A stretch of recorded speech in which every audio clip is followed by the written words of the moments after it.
everyone, and welcome. What mental health practices have you put into place for your small business? Welcome to season 5 of the 15-ish minute coffee chat, a conversation for every entrepreneur and business owner.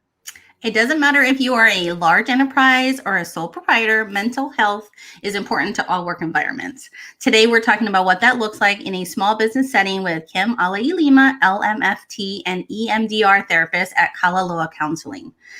I'm excited for today. I know, it's going to be awesome. Yeah. We're going to have a great conversation because this is something I'm actually very interested in hearing Kim's thoughts on, like mental health practices for small businesses. That's not something you talk about very frequently if you're a solopreneur or have maybe one other employee or just contract employees. What does that look like, right? Right. And, I just want to talk for a minute on when we review kind of our analytics for shows that we've had in the past. I will be honest with you, all of our mental health episodes have been the number one.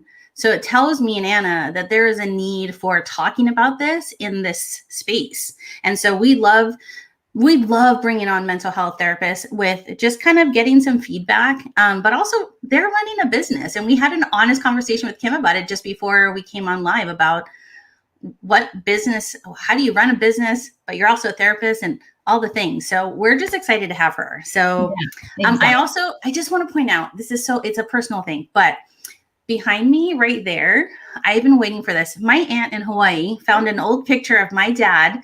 He was a hotel manager. He ran hotels and we lived all over the place. This is actually a marketing photo my father took for the hotel. They had him step in the pond because that looked better than the pool in the back of the hotel. And he's there in a space that but he's just marketing. And I just resonated with it so much because I'm like, he was in the same mindset of marketing for his hotel as I am for marketing for clients. And so I just love that it's a way that I get to connect with my dad, because he's been passed away since 1993. But it's him, and that's the name of my business. Anyway, so I'm excited. You'll see him pop up in our shots every once in a while. And if you're wondering, why is there a half naked man in a pool? Why is that important to Selena? Now you know. Now you know. That's right. Now you know. Okay. So we're going to move in and we're going to bring in our guests. But before we move into there, anybody that's watching or listening right now, I want to just ask a quick question. I want you to pop your answer in the comments. Do you have a current mental health policy or plan for your business? And so give me a yes or no in the comments, because we're curious for the people that are watching right now. We're curious what the answer is going to be. And other than that, let's read Kim's bio. Yes. Don't you think? Shockingly, I don't have a plan, and we've had many mental health guests on. I need to get on this. All right. This is Kim. Disclaimer, she is a great friend of mine back from home from Hawaii. We've known each other over 14 years because I've known her as long as I've known my daughter. Birthed my daughter. You know what I'm saying. Anyway, Kim's father was in the Navy, so she grew up on both coasts of the U.S. mainland, and she understands military community life. She's moved every 3 years, and it taught Kim to be independent and resilient. And we know that resilient is a word that is very common in the military community. She is a mother to an interracial blended family and appreciates the roots she's put down with her husband in Hawaii, the place she's lived the longest. She's been practicing for 21 years as a licensed marriage and family therapist. She is also a certified EMDR therapist and a consultant in training for EMDR. EMDR therapy is a trauma intervention effective with PTSD and many other mental health needs. I've learned a lot about this because of her, and so I'm always fascinated. And she's actually had my sister go through one of the courses, and so I'm excited that my sister, who's also a therapist, is going to be doing this. Anyway, let's bring her on. Let's bring her on. I'm so excited. I'll let you bring her on, Anna, because we know what happens. Yay! Hi, Kim. Welcome to the show. Thank you for having me. We're excited. Oh, we are excited. Hi. So Sharina is also a fellow therapist. So I know she's excited for today's segment and may have questions or just want to jump in with her insights as well. So thanks for tuning in, Sharina. Yeah. Kim, welcome. Everybody, this is Kim. Kim, everybody. I'm so happy to be here with you guys. I've been binge watching all your shows, so I'm up on everything. Yes. a good researcher. So that way you know what we may throw at you, right? So yes, she's prepared. She's like, I got you. We'll see. Oh I've seen you throw different things at different people, so we'll see what you throw at me. Oh my gosh. Well, okay, let's get our coffee cup selfie out of the way. Because that's my favorite part. So if you are tuning in with us, take a picture and send it to us. Okay, on 3, 1, 2, 3. Okay. Kim asked me earlier, and I did switch my mug, but I recently had some good friends, Ellie and Nicole and Chelsea. They actually went to Walt Disney World, and I begged them to bring me back. Magic Kingdom. It makes me happy, and today is a good reason to be happy because I get to talk to somebody from Hawaii, and it's a friend, and it's about a topic that I hold near and dear. So I figure happy cup, right? So happy cup. That's perfect. Okay. I know. I don't know what. I feel like because it's late in the show, I've talked I'm talking fast and I'm talking a lot. And I think it's because I've had way more coffee because it's a later show. So forgive. It is a later than normal show, but I'll tell you, it was really nice this morning. I woke up and I was like, I don't have to rush. This is kind of nice. So every once in a while, a guest from Hawaii is very much appreciated. Mm-hmm. Yes, and it wasn't too early for me, so thank you. Yeah. Okay, so I guess we're going to move into what we like to structure as our toolkit, and we love to ask our guests now, hey, what's something that you like to use, that you use in your business that helps you? We used to pick it, and now we love asking others because there's stuff that we're always getting to know. So I'm going to bring this up, and Kim knows this is Kim's choice today, and I loved it. I loved looking at it, and we're going to ask, but it's the Every Dollar Budget app. So you're going to laugh. My daughter is, we're going to hit play here on there so you can kind of just see. This is my daughter, but this is how easy it is to use. You just open the app and then you use it. But Kim, it says that it helps you create a monthly budget so you can achieve your money goals, and you can say goodbye to money stress and hello to confidence. Tell us the reasons why you love using it. I love it because it is very accessible, and it's almost like a game because you can easily do things like standing in the grocery store line. I can type in how much I'm spending right there, and I can put little notes about what I was buying. It's also it feels a little special to me because I get to write, this was lunch with my best friend, or this was a trip, or this was, so it's very flexible too. I can go in and change the subject lines. I can adjust because being in a private practice, I can't always count on a certain number coming in every month. So I can shift my goals, and I forget what the term is. This is developed by Dave Ramsey of Financial Peace University. And so he has a term for floating budgets that I'm blanking on at the moment. But I taught this class, and this was one of the tools. And so this is the thing that I hold on to the most. Yeah, I loved this so much because in my head I was thinking, okay, so you know how we're all supposed to be great at bookkeeping for our small businesses. We're all supposed to be really on point with keeping our receipts and making sure that we document everything, and we give great financial tips. But reality is, at the end of the month, I'm like, oh, I got to try and remember all the things I spent money on, and I'm going through credit card, and I'm like, where did that receipt go? And I feel like this is one of those things that could really help, whether you're using it for personal or for your small business. This is one of those things that could really help me say, okay, I know what my monthly expenses are and when they're going to come out for the standard expenses. And then if I do have a lunch or a breakfast or go get my nails done with my business partner, which is something that I have done, and we talk business during that it's something that I can then add in there as a note that I can refer back to quickly. So I really love the idea of doing a budget app as opposed to trying to constantly remember the budgeting at the end of the year, Yeah, Kim, you had Anna at Dave Ramsey. I love Dave Ramsey. I'm a big fan of I'm a big fan of like get rid of the financial angst and stress in your life. Like that's just one of those things. It ruins marriages. It ruins your life. It causes stress and sleeplessness and weight gain. I mean, good grief, everything. It's all one big terribleness. So if you can get rid of that, do it. And I think you would know that, Kim. I'm sure you've had clients that this has come through as a thing, right? So, thank you for sharing that tip and that tool because, like I said, I downloaded it and I was like, okay, but I'm horrible. I'm horrible at bookkeeping, like horrible. Me too.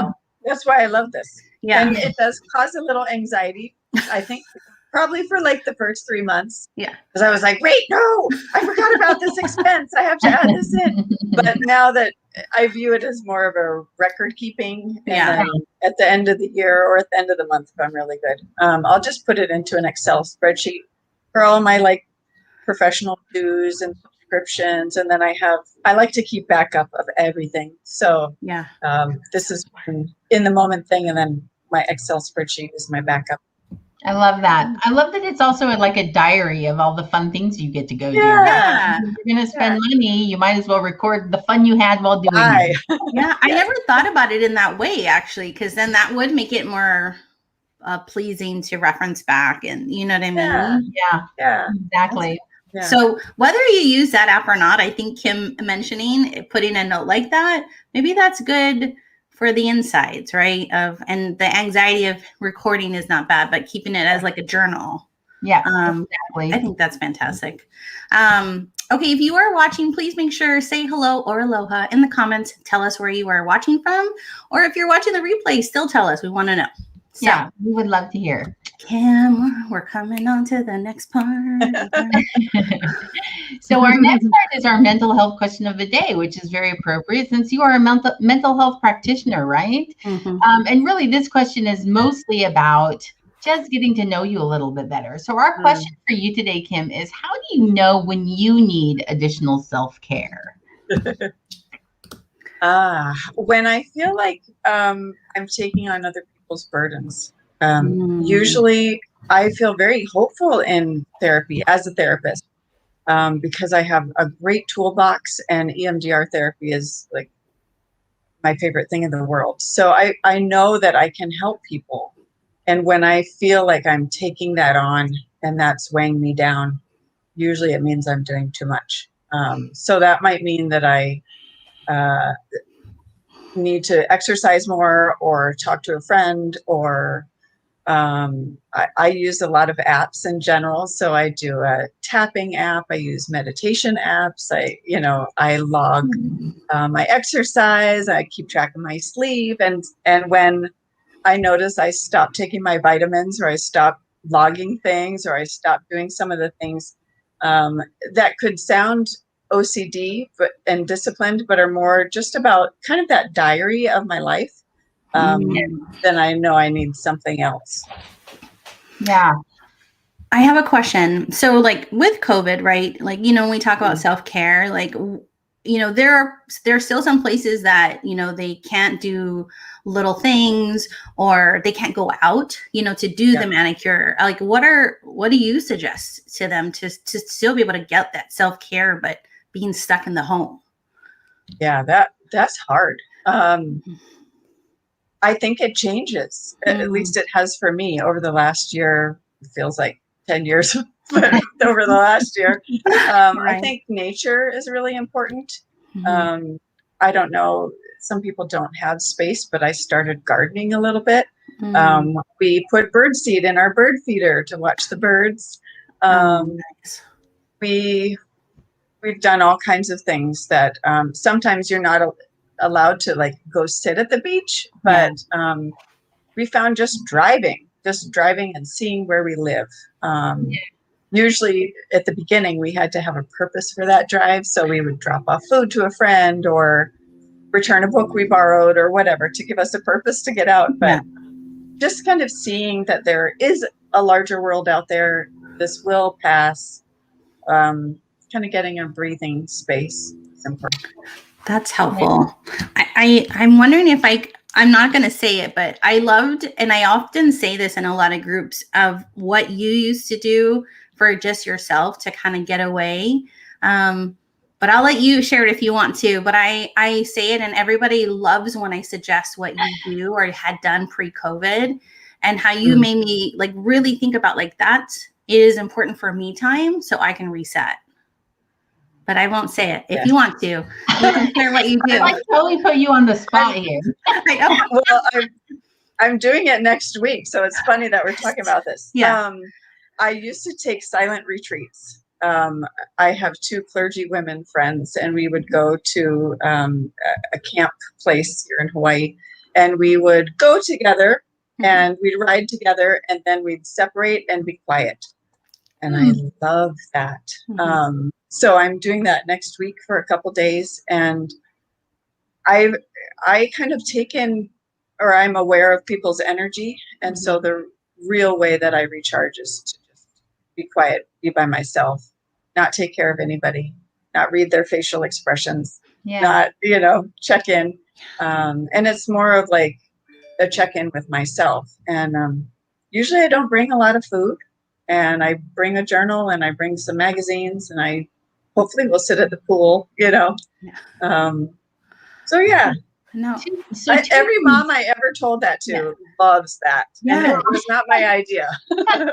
So 2 things that you said during the answering this question that I loved. The first one is something that you just mentioned, which is that you recognize how you recharge. And for you, that being silent is that's what's recharging for you, is not having to have other people in your space.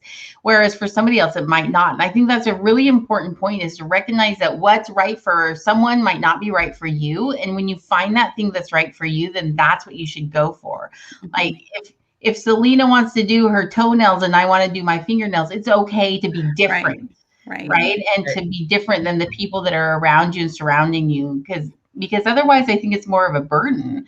But then the second thing I loved is that you said in the beginning you felt like you had to have a purpose to go for a drive, whereas now you can just go for a drive and there is no purpose to it other than just to go for a drive. And I love that, because that is one of those things where I will frequently want to just drive around for no reason at all. Just want to get in the car and I just want to go see where this road takes me and where I end up. And does it lead towards the lake, or am I going to end up in some, farm field somewhere? Because I live in Texas, because that's what's out here. So, that kind of a thing. And I think that people just forget it's okay to just do things without having there to be always an intentional purpose or an end result from it. And that's kind of part of that discovery, Yes. Yeah.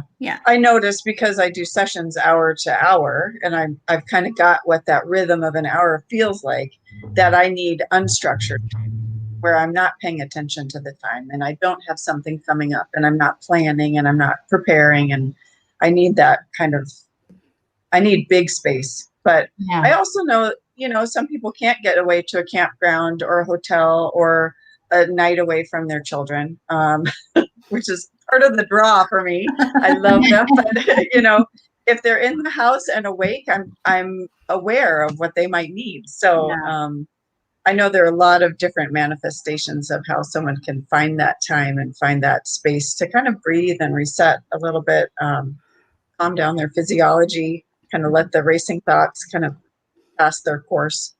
Yeah. Can I mention when I recently just mentioned you in a group last week, of what you did, and we were talking about what did we do to kind of reset, or and one of the people in the call, she likes to just go in the closet. She shuts it and she goes, it's dark. And what you had just said about, like, she just shuts out the noise so she can really but that's all she is able to do, right?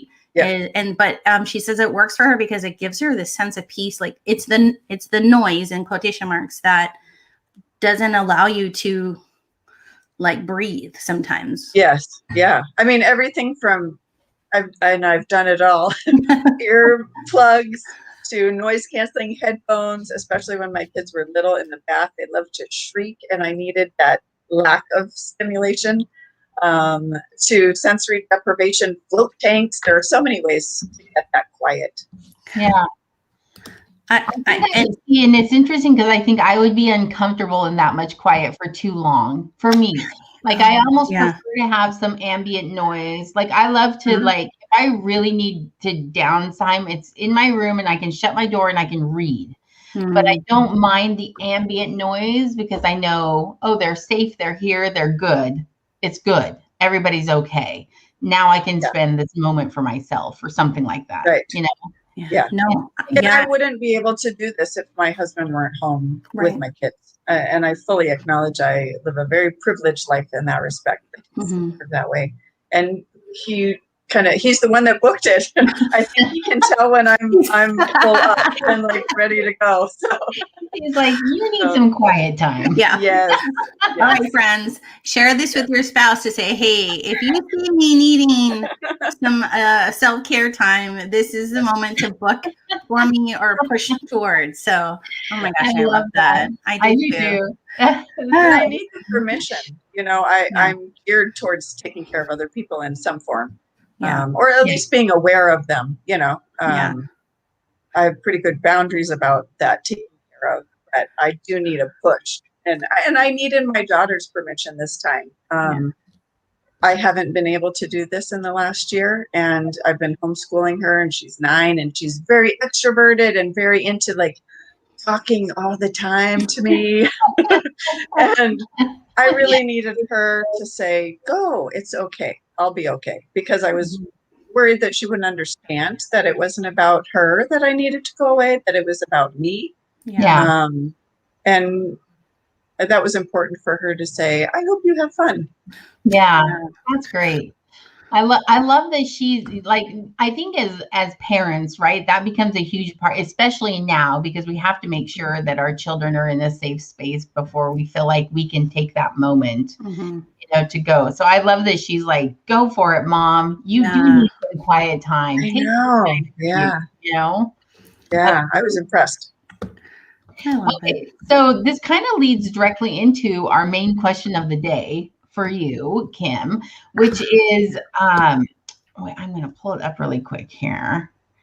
This is more business related, right? Oh wait, I didn't want to do it as a ticker. I can't read that fast. Yeah, I'm not. sorry, everyone. So, as a small business or a solopreneur, what does a mental health plan look like? So when we're needing these moments, or how do we recognize it? Or do we need to write it into part of our structure for our monthly or weekly goals? And, you know, so the big picture question is, what does a mental health plan look like for a small business or a solopreneur? And why is it important? That's such a layered question. And I feel like it's constantly shifting, at least for me, because I'm assessing like how many clients is too much and how many trainings are too much, and do I need a full day off or can I take a half day off? I think support is the best thing. When I first started, I was really scared about the business part, and so I hired a billing person who I had already worked with, actually.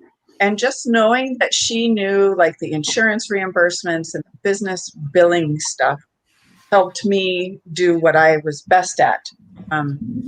And I've also found that, you know, Selena was talking earlier, we used to be in the same building, and she would pop in and I would pop into her office, and having people around you where you can check in about how the day's going. I got really lucky in my office space and found a floor that had like 4 or 5 different therapists on one floor. So we'd all kind of check in. I remember having a talk about what do I do with a suicidal client with another colleague in the bathroom one day. So just being surrounded, also therapists late nights in the building, and knowing that there are other people in the building, just kind of aware that you're in there with a client can be helpful. So support looks like a few different things.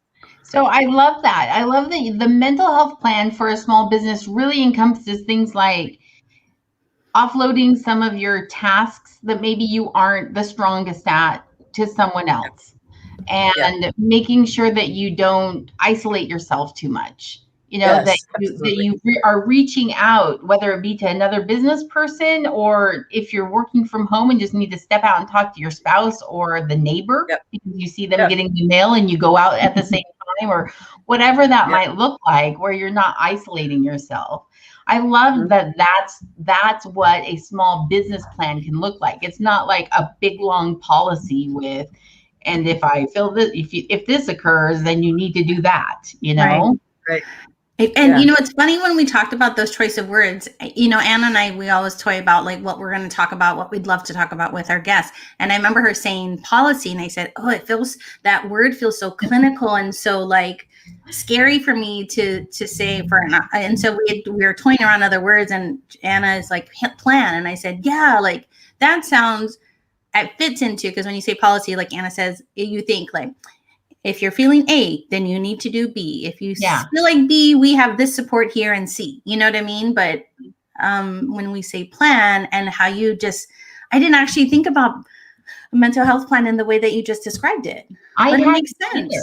Well, and this is it. What I love is that I think we talk about how important these things are anyway, right? Mm-hmm. And I think it's really important as a small business or an entrepreneur or a solopreneur to recognize that if you're implementing these things, you are addressing your mental health needs. Mm-hmm. And that's not I mean, we don't talk about mental health very much in business world anyway, right? So to know that this is all part of the bigger picture is, I think, maybe eye-opening for a couple of people. I know it is for me. Maybe the people are Selena and I, but there you go. No, I'm realizing the things that I have outsourced has made me happier. And I know that's part of the plan, is knowing that I've done that, is I've made a plan without knowing I've made a plan. Yeah. So Sandy, let's see what she says. Her business partner is also her best friend and her husband. When one of them needs a mental health break, the other steps in, and their plan is just to be there for each other. I love that. Yeah. Beautiful. Yeah. That's where that support comes into play that you just mentioned, right? Yeah. If you were to give it in like 3 keywords, like, so, okay, there's support, not 3 keywords. Let's see. So support, Anna, 2 other words that like really came out, outsourcing, like you said, because that's important. But I mean, I know outsourcing almost falls under support, right? Like support's like the big, like, I feel like umbrella. The word is connection, maybe, right? So making sure you're connecting outside of just, because it's really easy for me to sit at my desk and literally for 8 straight hours barely move. You know, and so I have reminders set on my phone where it actually buzzes me and says, oh, it's 2:00, time to take the dog for a walk, you know, or oh, it's 12:00, go say hi to your kids and eat some lunch, right? I actually have reminders that pop up, because otherwise I get so involved in what I'm doing that and if I do that for too long, then there is absolutely a burnout moment where I can't do work anymore. I'm overloaded. I'm not doing anything well, right? Yeah. So, yes. And our bodies pay the toll for that too. Like, I specifically keep my file cabinet over there, so I have to get up and stretch and walk. Yeah. That, you know, my phone will buzz me too. You've been sitting too long, which so annoys me. My chiropractor's always like, get up and stand every 15 minutes. I'm like, I can't really do that. But I do try to get my body moving too. And I think that's an important part. I just got a standing table. So like it's a motorized one. And so when my Apple Watch does say, yo, hello, it's time, I'm like, okay. And I do, and I get up and I feel like it's helped. And I feel like I'm not sitting all the time, but I love that. Okay. I do have actually, I do want to ask, and like, it's not part of our scripted show thing, but you do specialize, and I always get the acronyms wrong because I'm a horrible, you should see me in the army, but you specialize in EMDR therapy. And I just wanted you to just share that with everybody, like what exactly that is and how you kind of fell into that and who you think that would be great for. Well, I think EMDR would be great for everyone. Perfect. EMDR therapy is, it's a therapy that uses the mind-body connection, and it basically, some of the theory behind it is when we learn new things, we take them into our brain and we integrate them. And when things don't quite jive with our understanding of the world, either because we're very young and we don't have a lot of life experience, or it's something shocking like a crime or some other, what I would call big T trauma, that it gets stored dysfunctionally in our neural network. And EMDR stands for eye movement desensitization reprocessing, which is a very long term to basically say that we have multiple options for what is called bilateral stimulation. So it could be that the person is following my fingers across the screen, or they're maybe tapping on themselves, or when I'm in the office, I have a machine that has tones that they can listen to. So it's bilateral, one side of the body and then the next. And they found it's similar to REM sleep. That's what the theory is, and that it helps us kind of integrate our neural networks, both the negative that happened to us and the positive that we can believe after that. So Does it's that not answer a lot your of, question? it's not a lot of chitter chattering then. You're not talking it out. Right. It is not talk therapy. You do some talk therapy at the beginning to establish what we're going to work on. But during the session, I'm actually talking very little. The client, of course, can talk, but I'm just kind of facilitating the reprocessing. So I want to stay out of the way. Sharina, I'm curious if this is something she's going through this process of becoming, but I'm curious, Sharina, if this is of interest to you as a therapist. I've always gone to therapy since I was young because of my parents' divorce, and I've just always found it very helpful. Oh, there's Rocco and Snow Dog. No, corn dog. Oh, corn dog. But I'm kind of fascinated with just how there are people out there that want to help and the methods that they can to help. And Kim and I have had many conversations about this, and I've yet to be able to do this with someone, and I'd love to. And so I'm hoping my sister will need a practice person so that I can get some access to this, because I think you and I had talked about like exposure. Sarah, oh look, actually that's funny that I just mentioned her and she's here. Hey. Hi, Sammy. Because my fear is driving on the freeway, and I live here in big old Texas, and it is scary to drive here. And I was asking Kim and Sam, like, is this good to help with that just kind of, I don't know why I can drive really well. Anna's driven in the car with me last week. There's an anxiety, and I'm just wondering if something like this would help me in getting more confident or. Absolutely. Yes. And I love that you're bringing up this example, because so many times EMDR is used just for PTSD, and people think, oh, it's just for PTSD, but it can be about those smaller things that just kind of kink us up. So absolutely working on anxiety about driving, or anxiety. I have a lot of people with flight phobia, and they're in the middle of the ocean on an island. So it's important to work on those things. But yeah, it's basically when traumatic or anxiety producing things are kind of telling us they're in our face and they are present right now, instead of being a memory. Does that make sense? I don't know if I said that very well. But you can move a lot of those experiences. And EMDR is a fascinating, fabulous way to do that. But also stopping and resetting and taking a breath, learning to reset your body, loosen your muscles. All of that is in the preparation phase for EMDR. Being able to shift your emotional state. Like right now, I'm not feeling so great. I'm kind of angry and disgusted with something, but I can choose to focus on something else. That capacity that we have to shift our state is really important. Yeah. Oh, yay, Sharina. That's awesome.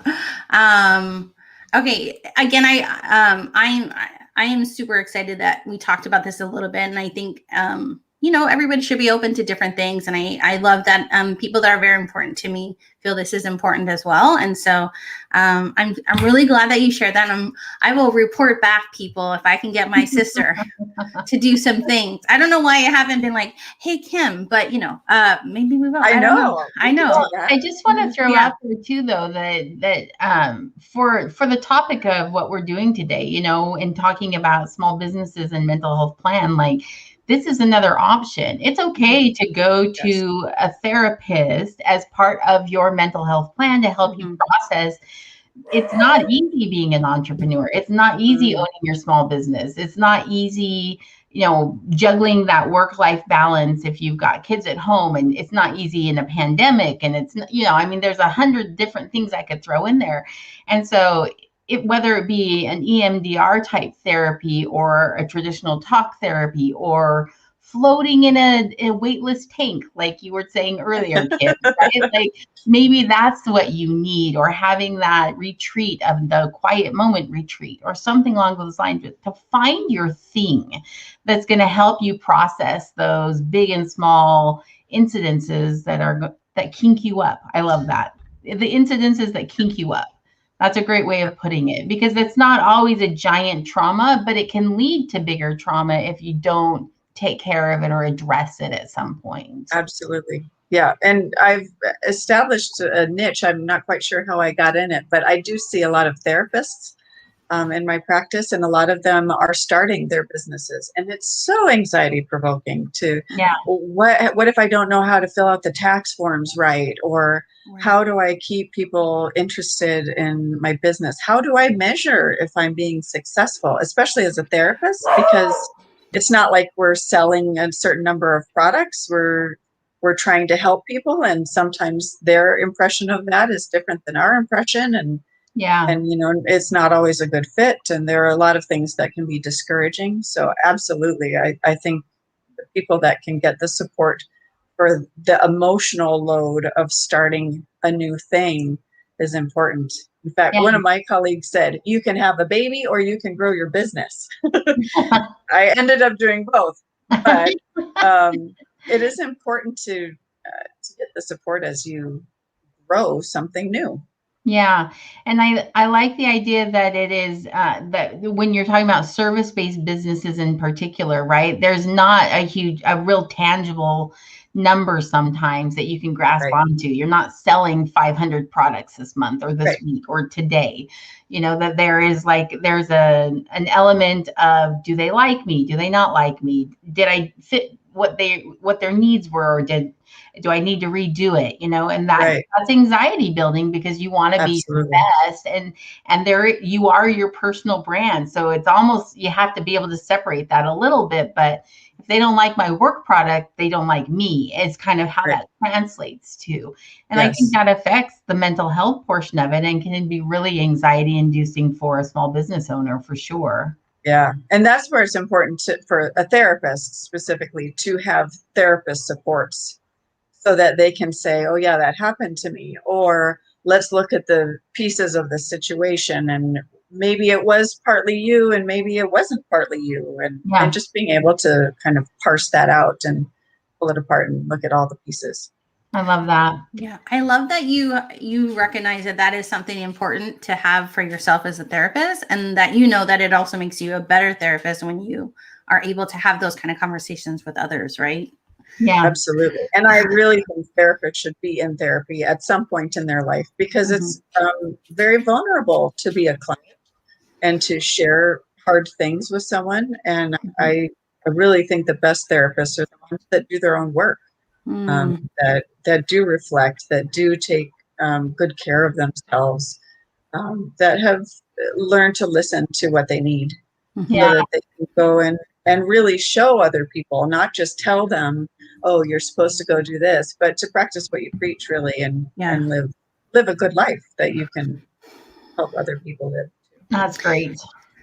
So good. So good. I just feel this calm moment of this whole weekend, and then having you on today, just kind of I feel so many things just making sense, and how to move forward with certain things so that I can be better in my business, but be better with myself. And I don't know what, just again, going back to you saying about the mental health plan, is having the support and those little things, and knowing that is actually what is considered a plan as well, almost makes me feel like I can breathe, knowing that I am doing little things that are helping all of this. Yep.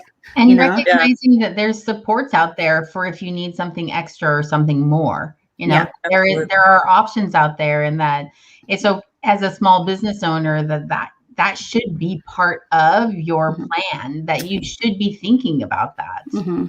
Exactly. Okay. I could go on and on and on, but we are at the point where I want to tell you guys where you can find Kim. She is on LinkedIn. She's very active and I love it. And I see her there. Well, hey, Kim, let's say you're active there than anywhere else where people can really kind of learn about stuff.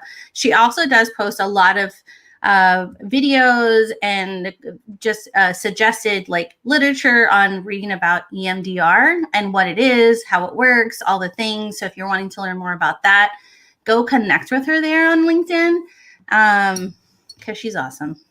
I am saying that because I love her to death. So that's where you can find her. I will put in the comments one of her links that you can find her about if you'd like to connect with her. How do you not say professionally, but because you need somebody. She has a nice link that I want to share, but I'll share it while Anna does all the other things. Like, okay, well, I'm like, okay, so we're gonna really quick show you what our tip jar is. Our tip jar is from Eldridge. Oh wait, hold on. She's our resident CPA, and Caitlin just provided us just some friendly reminders, and this goes right along with the Budget Every Dollar app that we talked about earlier today. But when you sit down to do your monthly bookkeeping, make sure you get all your receipts and bank statements together first, just so you're not running off looking for them in the middle of your event. I'm trying to do your bookkeeping, and we talked about that a little bit earlier, but it just makes it go so much faster and you get it done so much quicker. So much faster. Yeah, so much faster. Okay. So next week, while Selena's putting that in the comments, next week we're going to have Kanita Williams, Model for the King Coaching, and we're going to be talking about being intentional. Kanita was supposed to join us a couple of weeks ago, and there was a little bit of a mix-up, but she's joining us next week, and we're super excited to have her on. And we really appreciate you being here and supporting us. You can find us at AnnaandSelena.com, on Facebook, on YouTube, or your favorite podcast platform. We do want you to subscribe to our YouTube channel. We have a goal of getting 100 subscribers during the month of April so that we can customize our backlinks.